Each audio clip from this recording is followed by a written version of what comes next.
आज शिवसेना उद्धव बाळासाहेब ठाकरे या पक्षाकडनं छत्रपती शिवाजी महाराजांचं जे स्मारक आहे मानपाडा रोड येथे तेथे आज एक आंदोलन करण्यात आलं।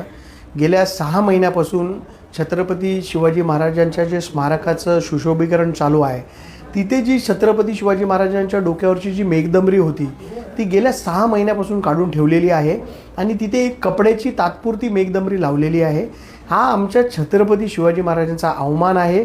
डोंबिवलीत अशी घटना घडते, किती मोठं डोंबिवलीकरांचं दुर्दैव आहे की अशा छत्रपती शिवाजी महाराज जे आमचा आज आदर्श आहे आणि उद्या त्यांची जयंती आहे, त्या जयंतीच्या दिवशी देखील छत्रपती शिवाजी महाराजांच्या डोक्यावर आम्ही छत देऊ शकत नाही। हे आमच्या महापालिकेचं आणि आमचं सगळ्यांचं दुर्दैव आहे। याचा मी तीव्र शब्दामध्ये निषेध करतो आणि महापालिकेच्या अधिकाऱ्यांना तत्काळ या छत्रपती शिवाजी महाराजांची मेघदंबरी तात्काळ लावावी, नाही तर याच्यावरती तीव्र आंदोलन शिवसेना पक्षाकडून छेडण्यात येईल।